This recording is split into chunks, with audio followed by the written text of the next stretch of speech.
Alright, so we're going to show you how to hand pollinate passion fruit flowers.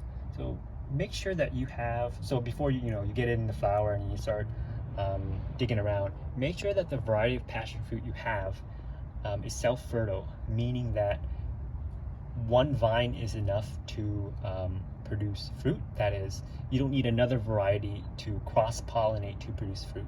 So what we have here is purple passion fruit, which is known to be self-fertile.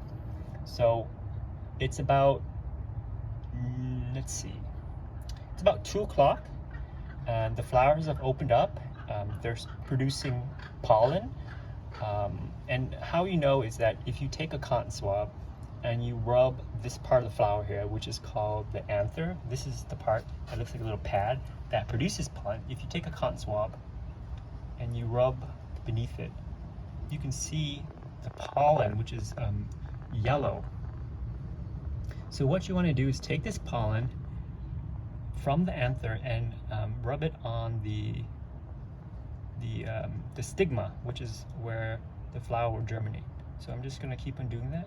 So I flipped it over so you can see all that beautiful pollen. It's very yellow. So I'm just going to keep on doing this to all the stigma. So we have another flower here. I'm going to do the same thing. Take it from the anther and move it to the stigma. And in some cases, the flowers won't have any pollen. So if that's the case, just check back later in the day. Maybe the flower just hasn't produced any pollen yet. So while we're here, I want to show you what it looks like when the flower is turning into fruit.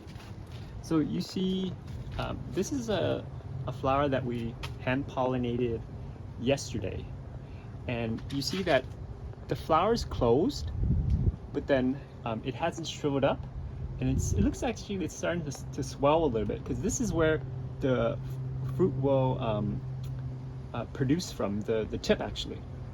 So it's looking good, and it looks like we're gonna get fruit from this flower right here. And if we weren't successful, the flower will start to shrivel up. Let's see if we can find examples of that. So if you look here, right here, this is a flower that, oops, see, it fell.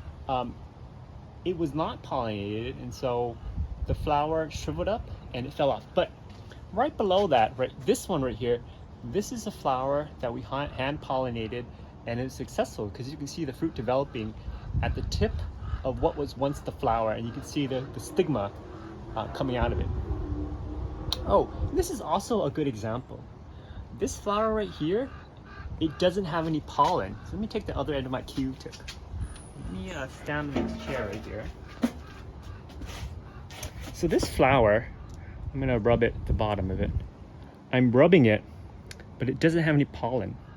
So in this case, check back later in the day, and maybe it just hasn't produced any pollen yet. So another thing to note is that this is something that you might just have to do in the first year or two of your passion fruit vine. So we planted this passion fruit last year. Last year we didn't get any flowers to my memory, and this year we're getting a few, maybe 1 to 5 every day. So we're not getting a lot of flowers. So we haven't had fruit until we started to hand pollinate. And my guess there is that the more flowers you have, well, actually, the more mature your vine is, the more flowers you'll have, and the more opportunities for pollinators like bees and hummingbirds to pollinate the flowers for you. But we just have a few, and that's not enough for nature to work its magic and produce fruit.